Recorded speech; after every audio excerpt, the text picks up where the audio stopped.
आज मीठे बाबा हमें सूक्ष्म देश के वेशधारी भव का वरदान दे रहे हैं। और बाबा कहते जो बच्चे सूक्ष्म देश के वेशधारी बनते हैं वो प्यारे बाप दादा से अव्यक्त मिलन के विचित्र अनुभव भी करते हैं और सर्व स्वरूपों के सुखों के अनुभवी भी बनते हैं हम सूक्ष्म देश के वेशधारी।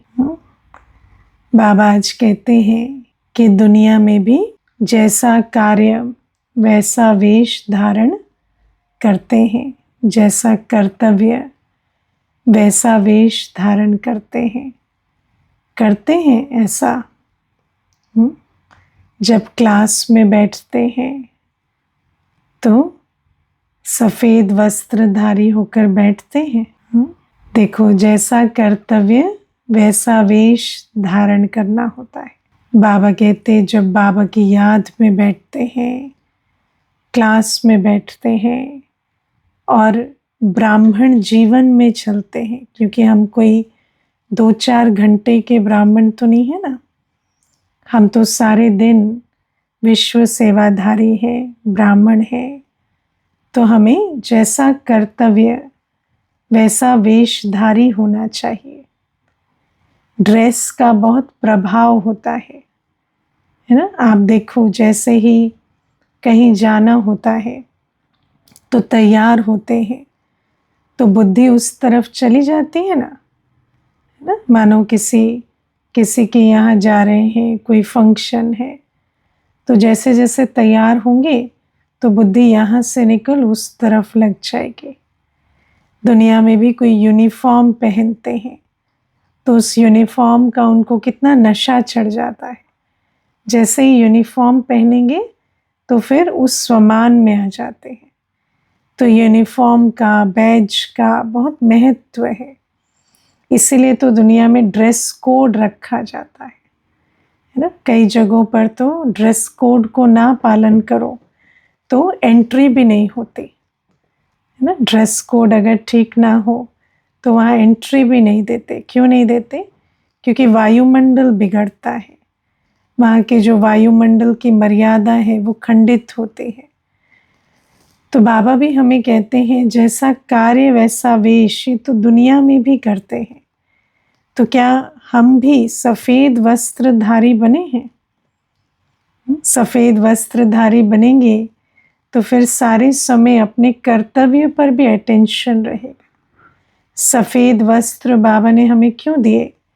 क्योंकि सफ़ेद वस्त्र किसको चढ़ाते हैं? मुर्दे को, है ना। तो ये हमारा मरजीवा जन्म है। हमें ये जन्म विश्व कल्याण के लिए मिला है। हम लौकिक जीवन से मर चुके हैं। हम रहते भले संसार में हैं, लेकिन हमारा लौकिक जीवन से जैसे है ना, जीवन, उस जीवन से हमारी जीवन खत्म हो गई। अभी हम पावन बनने और पावन बनाने के लिए यहाँ हैं। इसकी निशानी है सफ़ेद वस्त्र। और तो बाबा हमें कहते हैं कि और जब से हम मरजीवा बनते हैं तो हमारा ड्रेस परिवर्तन होना चाहिए। ड्रेस परिवर्तन होना चाहिए, दृष्टि परिवर्तन होनी चाहिए, एड्रेस परिवर्तन होना चाहिए।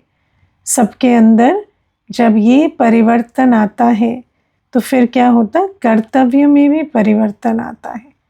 वरना वृत्ति नहीं बदलती तो कर्तव्य में भी खास परिवर्तन नहीं आता। इसलिए ड्रेस पर बहुत अटेंशन देना है। मैं आपको एक इसमें अनुभव की बात बताती हूँ। एक बार एक भाई आते थे कोर्स करने के लिए, तो वो ना ऑफिस से सीधा आते थे। तो वो सीईओ थे कंपनी में, तो बहुत अच्छा सूट वगैरह बड़ा पहन कर आते थे, है ना। तो अब सूट बूट पहना हो तो है ना, व्यक्ति का क्या कैसा होता है, बिल्कुल वो ऑफिस वाला जो ऑफिस की स्मृति में है। तो फिर उनको ज्ञान समझाओ तो ज्ञान तो इंटेलेक्चुअली समझ लेते थे, लेकिन जब योग करते थे ना तो कहते थे मेरा योग नहीं लगता है। तो मैंने उनको कहा कि आप है ना ऑफिस से घर जाया करें और घर जाकर बुद्धि में सेंटर के लिए तैयार होकर आया करें, है ना, वस्त्र बदलें और फिर लाइट कलर, भले वाइट ना हो आपके पास, लेकिन लाइट कलर पहनकर और हल्के, है ना, जो कंफर्टेबल कपड़े पहनकर आप सेंटर आना और ये बुद्धि में रख कर आना कि मैं बाबा के घर जा रहा हूँ। तो फिर उन्होंने वाइट खरीदा और फिर वो पहन कर आए और फिर बुद्धि में उनके ये था कि मैं अब ये मेडिटेशन के लिए जा रहा हूँ। तो उसके बाद योग लगाया तो झट लगा, है ना। तो इतना वस्त्र का प्रभाव होता है। हम लोग भी देखो सारे दिन स्वमान में रहते हैं और साथ में अपने वस्त्र पर भी बहुत ध्यान देते हैं, कभी भी सफ़ेद वस्त्र के सिवाय कुछ धारण नहीं करते। तो ये बुद्धि के लिए बहुत अच्छी टिप्स है। हालांकि बाबा ने इसके बारे में प्राइमरी फोकस नहीं दिया है, लेकिन फिर भी ये बहुत इम्पॉर्टेंट चीज़ है, इसीलिए अंडरलाइन करा रही हूँ। तो बाबा आज हमें कहते हैं कि वस्त्र से स्थिति का परिवर्तन होता है। फिर बाबा हमें कहते हैं मैंने तुम्हें सूक्ष्म देश के वस्त्र दिए हैं, है ना।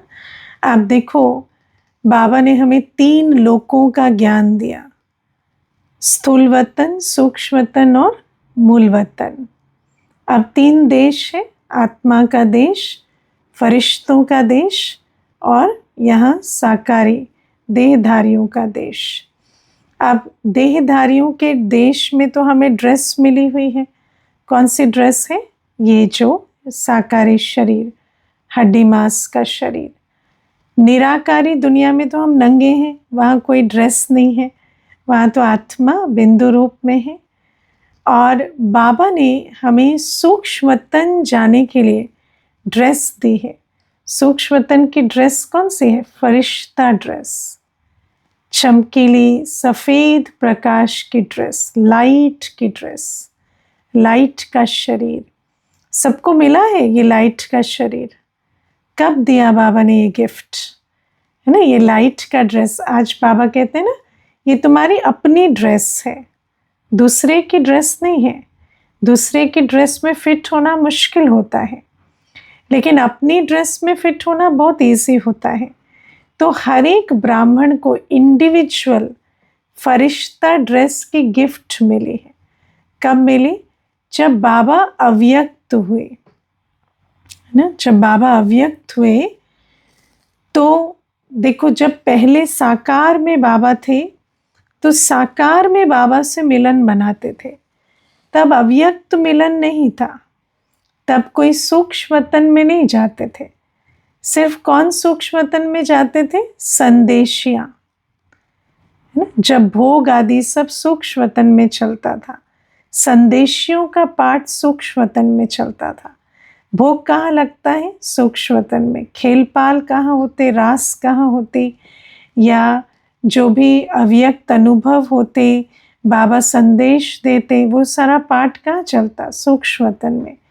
तो सूक्ष्म वतन में वो पाठ चलता था, पर सभी वतन में नहीं जाते थे, है ना। बहुत खास कोई संदेशियाँ होते थे जिनको बाबा कहते थे कि इनकी बुद्धि की डोरी बाबा खींचता है तो ये वतन में जाते हैं। तो सभी के पास अव्यक्त वतन की ड्रेस नहीं थी, और सूक्ष्म वतन में जब जाते थे तो खेलपाल चलते, अनुभव होते, भोग लगाते, वो अनुभूति वो आकर सुनाते थे। संदेशी जाती थी वतन में और फिर आकर वतन का संदेश सुनाती या भोग का संदेश सुनाती। लेकिन जब बाबा अव्यक्त हो गए तो अब बाप जहाँ है वहाँ तो बच्चों को जाने की परमिशन होगी ना, जहाँ बाप स्वयं बैठा है। अब बाप दादा दोनों सूक्ष्म वतन वासी हो गए। वैसे तो शिव बाबा परमधाम निवासी हैं, लेकिन ब्रह्मा बाप के साथ सूक्ष्म वतन में भी पाठ बजाते। तो और जब अव्यक्त मिलन होता, गुलजार दादी के तन में पधरामणी होती, तो बाप दादा दोनों आते, वतन से ही हम उनको निमंत्रण देते। तो हमें भी वतन का अलौकिक निमंत्रण शिव बाबा ने दिया, बाप दादा ने दिया कि आप भी आओ और वतन में मिलन मनाओ। आप गीत सुने ना, बाबा के अव्यक्त होने के बाद कैसे गीत बने, बाबा बुला रहे हैं बच्चे वतन में आओ, है ना, या मिला वतन का खुला निमंत्रण, चलो मनाने मधुर मिलन। तो ये सारे गीत क्यों बने हैं? क्योंकि बाप दादा ने हर बच्चे को अलौकिक ड्रेस दी, फरिश्ता ड्रेस, लाइट की ड्रेस गिफ्ट में दी। आपके अपने साइज की ड्रेस है। जैसे आपका लौकिक शरीर है ना, जैसे ये स्थूल शरीर है, ऐसी ही आपकी लाइट की भी ड्रेस है। तो हर एक को बाबा ने गिफ्ट दी और बोला आओ वतन में मिलन मनाओ मुझसे। ये खुला निमंत्रण सबको दिया। लेकिन बाबा से मिलन मनाने जाते हैं बाप दादा से, है ना, अव्यक्त वतन में है ना ब्रह्मा बाबा, तो ब्रह्मा बाबा शिव बाबा दोनों से मिलन मनाने आप साकारी ड्रेस तज कर, लाइट की ड्रेस पहनकर पहुंचते हैं। कौन कौन पहुंचते हैं? पहुंचते हैं मिलन मनाने। तो बाबा कहते हैं जब ऐसे पहुंचे तो वहाँ पर बाबा अनेक अनुभूतियाँ कराएंगे, जो अनुभूतियाँ पहले सिर्फ संदेशियाँ करती थी। अब बाबा के साथ, या जो साकार में जो अनुभूतियाँ होती थी, देखो दो प्रकार की अनुभूतियाँ हैं। एक साकार वतन में होने वाली अनुभूतियाँ, एक अव्यक्त वतन में होने वाली अनुभूतियाँ। तो अव्यक्त वतन में भोग लगते हैं, अव्यक्त वतन में खेल पाल होते हैं, अव्यक्त वतन में रूरिहान होती है, संदेश मिलते हैं। और साकार वतन में, जब साकार में बाबा थे तो भी बहुत सारी अनुभूतियाँ बच्चे करते थे। गिट्टी खिलाते थे बाबा, टोली खिलाते थे, बच्चों के साथ खेलते थे, बातचीत करते थे। तो हम बच्चे जो अव्यक्त पार्ट में आए, उन्होंने तो साकार की अनुभूतियाँ नहीं की ना। साकार में तो बाबा ने गिट्टी नहीं खिलाई, साकार में तो बाबा ने हमारे साथ खेला नहीं बैडमिंटन। तो हम कहाँ पर वो अनुभव करें? तो वो अनुभूतियाँ भी हम वतन में कर सकते हैं अब।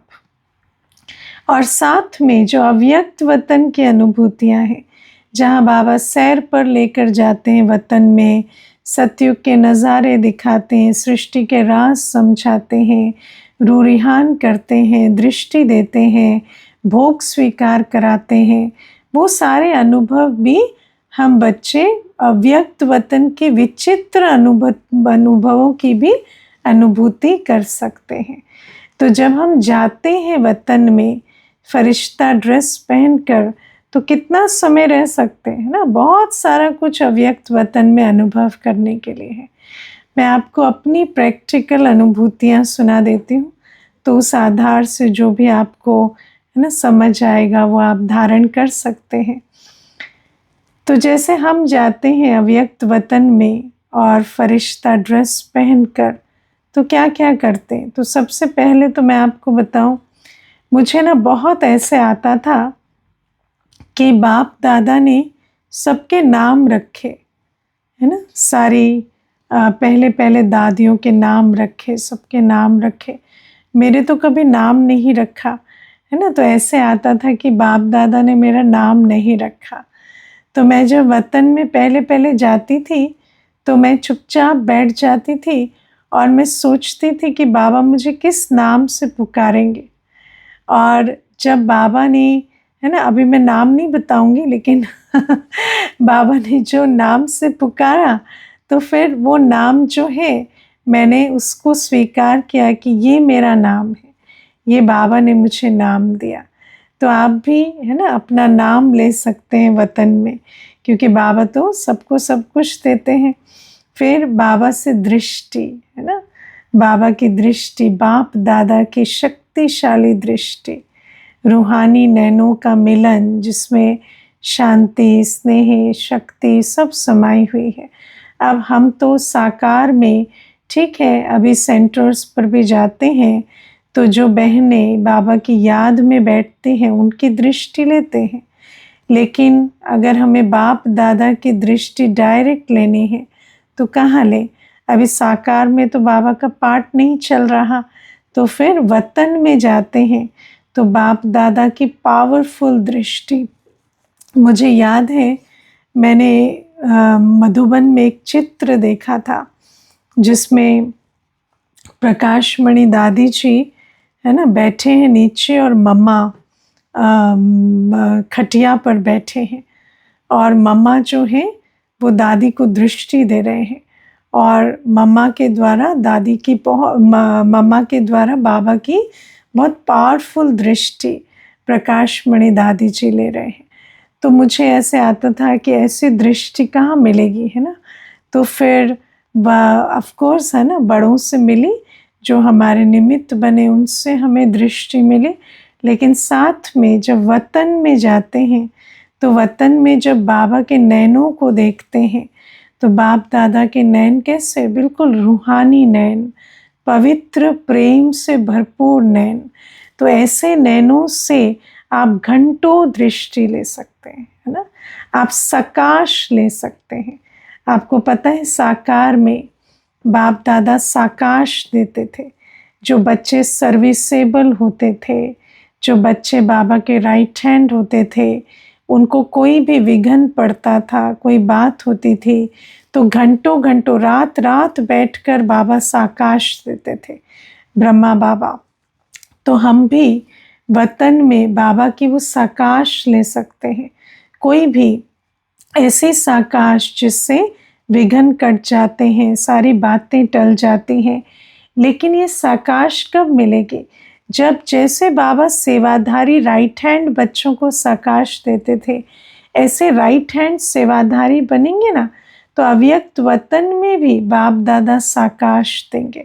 और चाहे कैसा भी विघ्न पड़ा हो शरीर का या कोई भी परिस्थिति का, कैसा भी विघ्न हो, वो विघ्न जैसे एकदम छू हो जाएगा और उस साकाश से आपको शक्ति भर जाएगी। तो बाबा कहते साकाश ले सकते हैं, फिर बाबा का स्नेह ले सकते हैं, है ना, बल भर सकते हैं। और ये तो दृष्टि की कमाल हुई। फिर बाबा से रूह रिहान कर सकते हैं वतन में, है ना। बाबा से रूह रिहान करते हैं तो बाबा को कई बार कोई बात हमारी समझ में नहीं आती, कोई राज नहीं समझ में आता, तो बाबा से रूह रिहान करेंगे ना तो आपको उत्तर भी मिलेंगे। किस किस को अनुभव है कि अव्यक्त वतन में बाबा से रूह रिहान करते हैं तो बाबा हमें उत्तर देते हैं, है ना। और कई बार ऐसी अनुभूतियाँ, ऐसे उत्तर जो कभी मन चित्त में भी नहीं था, है ना। मुझे याद है एक बार शुरू में जब मुझे मतलब इतनी भी शुरू नहीं था, क्योंकि समझ आ गया था कि अव्यक्त वतन में कैसे जाते हैं और बाबा से कैसे रूह रिहान करते हैं, पर ज़्यादा ज्ञान की गहराई नहीं समझ आई थी। तो जब मैं बाबा के पास वतन में गई तो मैंने बाबा को कहा, बाबा मुझे ना सब चीज़ का चित्र बन जाता है, शांति का, प्रेम का। जैसे योग करते हैं ना तो शांति का भी चित्र विजुअल बनता है, प्रेम का भी, लेकिन मुझे पवित्रता का कोई चित्र ही नहीं बनता है। पवित्रता को कैसे विजुअलाइज करे बाबा, है ना। तो वहाँ पर बाबा ने बहुत अच्छा दृश्य दिखाया कि जैसे आत्मा भ्रिकुटी से निकल गई और आत्मा ऐसे बिल्कुल जैसे इंडिपेंडेंट है, कोई शरीर से किसी चीज़ से उसका अटैचमेंट नहीं है, और इतनी पवित्र है आत्मा कि सब कुछ है, जल वायु अग्नि सारे तत्व आसपास हैं, लेकिन आत्मा को उसकी लेश मात्र भी जैसे, है ना, टच भी नहीं होता। आत्मा जैसे सब चीज़ों के बीच रहते उपराम है। और फिर आत्मा को सिर्फ बाबा से शक्ति मिल रही है, बाबा परम धाम में बैठा है, लेकिन आत्मा को सिर्फ बाबा से लाइट माइट मिल रही है। आत्मा का जो रिसीवर है वो सिर्फ उस तरफ खुला हुआ है और बाकी चारों तरफ से सब कुछ है, पर आत्मा को जैसे छू भी नहीं रहा। तो उसके बाद से जब भी पवित्रता का योग करती तो उस आधार से बहुत सुंदर अनुभूति होती कि आत्मा बिल्कुल न्यारी है, कोई भी संकल्प, वाइब्रेशन, कोई चीज़, तत्व, कुछ भी संसार का छूता नहीं, बिल्कुल शुभ भावना, शुभकामना संपन्न न्यारी आत्मा। और फिर बाबा से ऐसी तार जुड़ी हुई है जो बाबा से एकदम डायरेक्ट डाउनलोड हो रहा है। बाबा से स्नेह भी, शक्ति भी, गुण भी, सब कुछ आत्मा में समा रहे हैं। तो बाबा आपको कई ऐसे ज्ञान की पॉइंट्स की अनुभूति या कोई राज है जो समझ नहीं आ रहा। जैसे एक बार पूछा बाबा को कि बाबा ये मूल वतन में आत्माएं कैसे रहती हैं, है ना। तो मूल वतन में बाबा ने जैसे, है ना, वहाँ दृश्य दिखाया कि कैसे रहती है आत्मा, कि आत्माएं सारी मूल वतन में एक निश्चित दूरी पर है ना, और हर आत्मा की दूरी एक दूसरे से एक जैसी है। माना अगर हम 5 आत्माएं बैठे हैं तो कोई किसी से भी टकराएंगी नहीं, उतनी दूरी। टकराना तो छोड़ो, कोई ऐसा भी नहीं जो ज़्यादा पास है और कोई ज़्यादा दूर है। हाँ, बाबा से दूर या पास हो सकते हैं, लेकिन आपस में, है ना, हम एक दूसरे से इक्वल दूरी पर है ना। माना ऐसे सर्कल में है और हर आत्मा जो आसपास 4-5 आत्माएं उससे इक्वल दूरी पर है। तो बहुत सुंदर दृश्य है। और वहाँ पर जैसे आप देखो, बाबा जैसे कई बार हमें श्रीमत देते हैं ना कि देह से देह टच नहीं होनी चाहिए, है ना। तो वतन में भी कभी आत्मा जो है एक दूसरे को टच नहीं करती। तो आत्मा के किस प्रकार वतन में बैठती है या किस प्रकार से आप जो भी राज, आप अपने जो भी आपको प्रश्न उठते हैं, संकल्प उठते हैं, जब वतन में फरिश्ता ड्रेस पहनकर उड़कर जाकर स्थित होंगे ना बाबा के सामने और रूरिहान करेंगे, तो बहुत सारे ऐसे राज बाबा बुद्धि में जैसे अनुभव कराएंगे। भोग लगाने जाते हैं वतन में, है ना।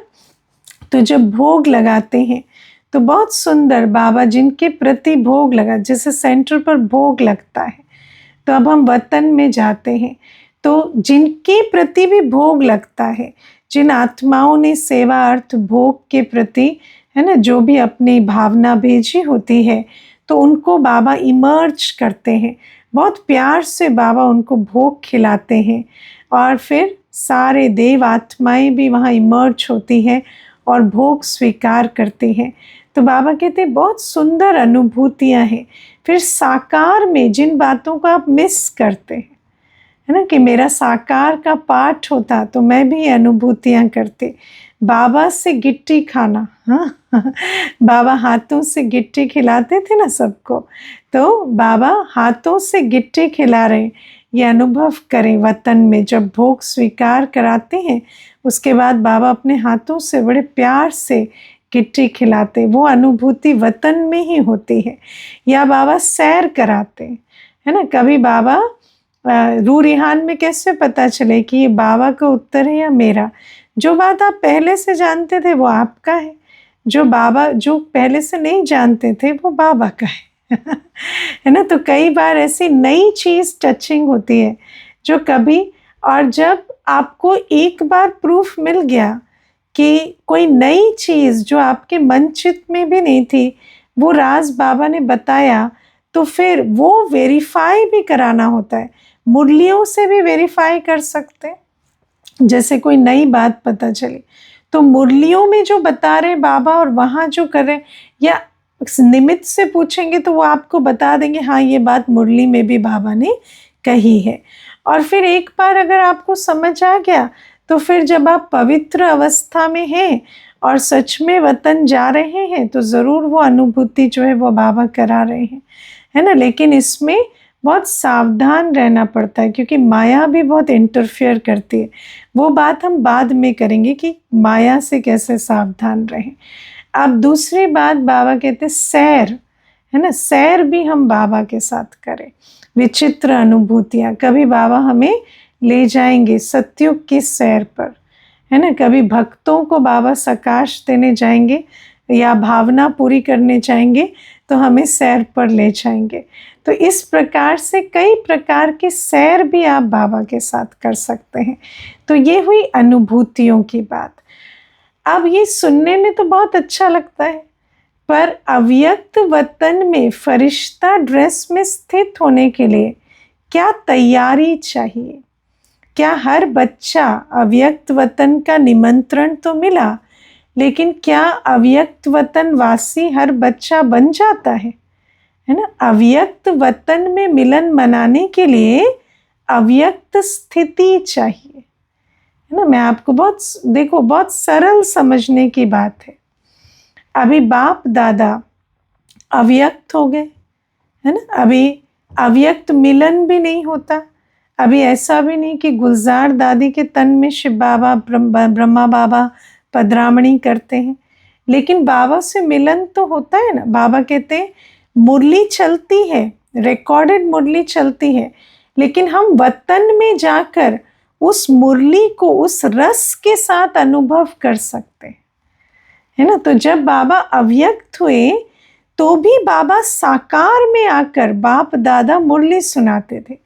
अब बाबा हमें कहते हैं कि जब मुरली चलती है तो उस समय तुम अव्यक्त वतनवासी बनकर बाप दादा से मिलन मनाते हुए मुरली सुनो।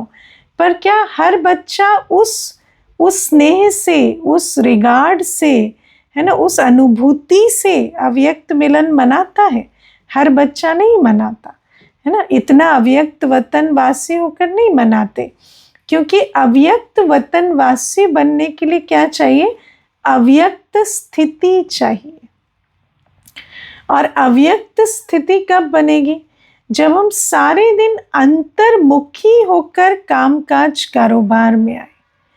जिस आत्मा के, जिस ब्राह्मण के जीवन में बाह्य मुखता है, जिसके अंदर न्यारापन नहीं, जो न्यारे प्यारे होकर सारे दिन नहीं रहते, उनकी अवस्था अव्यक्त अवस्था नहीं होती। और फिर सोचे कि अमृत वेले चले जाए, फरिश्ता बन बाबा से मिलन मनाए, रूरिहान करें, ऐसा नहीं हो सकता। हाँ, टेक्निकली कर लेंगे, टेक्निकली जैसे अभी सुन लिया है तो उस टेक्निक, उस बात को स्मृति में रखकर कर लेंगे, लेकिन वो जो दिल का जुड़ाव है वो कब होगा? जब सारे दिन अव्यक्त स्थिति पर अटेंशन देंगे। जैसे आप देखो, कई बार ये बात समझाई जाती है कि अमृत वेले निराकारी बनने के लिए क्या करना पड़ेगा? रात को चाट देकर पूरा निराकारी बनकर सोए, खाली होकर सोए, मैं बस आत्मा, कोई भी बोझ ना हो, तो अव्यक्त, तो अमृत वेले निराकारी लोक में जा सकेंगे। ऐसे ही, और रात को कैसे अब निराकारी बनेंगे? जब सारे दिन बीच बीच में अभ्यास करेंगे देह से न्यारी आत्मा बनने का। ऐसे अव्यक्त फरिश्ता कब बनेंगे? जब सारे दिन कर्म करते मैं फरिश्ता हूँ, अवतरित हुआ, कार्य किया और न्यारा हुआ, है ना। जैसे मैं अवतरित हुआ हूँ कार्य करने के लिए और कार्य करते ही न्यारा हो गया। जब ऐसी स्थिति में सारे दिन रहेंगे तब अमृत वेले अव्यक्त वतनवासी होकर बाबा से रिसीव कर पाएंगे। एक होता है जो आप राइट कह रहे, रूरिहान में सिर्फ अपनी बुद्धि चलाना कि मैंने बाबा को कहा, बाबा ने ये उत्तर दिया, लेकिन बाबा का उत्तर लेने के लिए, बाबा के साथ बाबा जो अनुभव कराना चाहता है वो करने के लिए हमें सारे दिन अव्यक्त स्थिति पर अटेंशन देना होगा। और जब अव्यक्त स्थिति पर अटेंशन देते हैं ना, तो बाबा बहुत विचित्र अनुभूतियाँ हमें अमृत वेले वतन में कराएंगे। तो इन बातों पर खास अटेंशन देना है। जैसे मैं आपको बहुत छोटी सी एक इसमें बात समझाती हूँ। हम रोज़ मुरली सुनते हैं। अब मुरली हर कोई सुनता है, लेकिन कई बच्चे मुरली में वो सुनते हैं जो उनका प्रश्न है ना। कहेंगे मेरे प्रश्न का उत्तर बाबा ने दिया। क्यों? क्योंकि वो सारे दिन अपने प्रश्नों में घिरे रहते हैं। लेकिन जो बाबा की याद में रहते हैं वो सुनते हैं जो बाबा कहना चाहता है, जो आज बाबा मुझे प्रेरणा देना चाहता है ना। ये नहीं कि मेरे मन में प्रश्न था तो उसका उत्तर मिला, लेकिन बाबा ने आज मुझे ये प्रेरणा दी, या बाबा मुझे ये ये पुरुषार्थ या ये सेवा के लिए या ये अभ्यास के लिए प्रेरणा दे रहे हैं, वो बुद्धि में किनको टच होगा? जो सारे दिन बाबा की याद में रहते हैं, जो अपने प्रश्नों में घिरे रहते हैं, उनको अपने प्रश्नों का उत्तर मुरली में सुनाई देता है। तो ऐसे ही अव्यक्त वतन में भी एक होता है, मैंने बाबा से अपने दिल की बात कर ली और बाबा से जो उत्तर मैं सुनना चाहती थी मैंने सुन लिया, है ना, जो बाबा ने कहा भी नहीं वो भी सुन लिया। लेकिन अगर मेरी अव्यक्त अवस्था है, सारे दिन मैं अवतरित होकर कार्य क्षेत्र में न्यारे प्यारे होकर कार्य कर रही हूँ और वतनवासी बनने का अनुभव करती हूँ, तो मुझे बाबा की आवाज़ सुनाई देगी, मुझे बाबा के नैनों से प्रेरणा मिलेगी। तो ये अवस्था की चेकिंग स्वयं करनी है और अवस्था का निर्माण भी स्वयं करना है। तो ये प्यारे बाबा की आज की प्रेरणा है। फिर प्यारे बाबा हमें आज कहते हैं कि जो सबको सम्मान देते हैं, आदर करते हैं, वही आदर्श बनते हैं, है ना। जो आदर नहीं करते वो आदर्श नहीं बनते, है ना। क्यों? क्योंकि भले आप बहुत श्रेष्ठ हैं, आपके विचार बहुत श्रेष्ठ हैं, लेकिन अगर आप किसी को सम्मान नहीं देते तो वो भी आपको सम्मान नहीं देता। और आपको ये नियम मालूम होना चाहिए कि जिसके प्रति आपके दिल में सम्मान नहीं है, आप उससे कुछ नहीं सीख सकते, है ना। आप विचार करो, दुनिया में ऐसे कितने माता पिता हैं जो अनेकों के लिए आदर्श हैं लेकिन अपने बच्चे के लिए नहीं, है ना। सारी दुनिया उनसे प्रेरणा ले रही है। अभी मुझे एक भाई कह रहे थे, मुझे इतना अनुभव है आर्किटेक्चर का कि वो कहते कि मेरे से हर नया आर्किटेक्ट जो है वो पूछने आता है कि कैसे काम सेटअप करें, क्या करें। लेकिन मेरा अपना बेटा जब आर्किटेक्ट बनने की जो पढ़ाई पढ़ रहा है या वो अभी अपनी कंपनी खोलना चाह रहा है, तो वो मुझे कंसल्ट नहीं करता। तो मुझे कहते मुझे बहुत दुख होता है। तो मैंने कहा पर ये बहुत नेचुरल है, अगर वो आपको सम्मान नहीं करता तो आपसे नहीं पूछेंगे। और वो आपको सम्मान क्यों नहीं करता? क्योंकि आप उसे सम्मान नहीं करते। आप समझते वो नालायक है, वो कुछ नहीं कर सकता। तो मुझे कहते आपको कैसे पता? तो मैंने कहा ये तो रूहानी नियम है ना। अगर आप किसी को समझते हैं आप कोई काम के नहीं, तो वो आपको आदर नहीं करते। और भले आप बहुत गुणवान हैं, बहुत विशेषता संपन्न हैं, लेकिन वो आपसे कोई इंस्पिरेशन नहीं ले सकते। ये बहुत सुंदर और सूक्ष्म नियम है। इसीलिए आपको अगर किसी के भी जीवन में प्रभाव डालना है, किसी के भी, दुनिया में कहते हैं लीड बाय एग्जाम्पल, आदर्श बनो, अपने जीवन से दूसरे को प्रेरणा दो। तो जीवन से प्रेरणा देने का लक्ष्य ही काफ़ी नहीं है। हम अपने जीवन को तो प्रेरणादायी बनाएं, लेकिन साथ में इस एक गुण पर बहुत इम्पोर्टेंस दें कि मुझे सामने वाले को आदर भी देना है, सम्मान भी देना है। क्योंकि जब मैं आदर्श हूँ और आदर देती हूँ, तभी सामने वाला मुझसे प्रेरणा लेगा जीवन में, या मेरा अनुसरण कर कर, मेरे कर्तव्यों का, आइडियाज़ का अनुसरण कर कर अपने जीवन में लाभ लेगा। तो ये है, वैसे तो आज बाबा की मुरली में बहुत पॉइंट्स हैं, लेकिन आज यही। ओम शांति।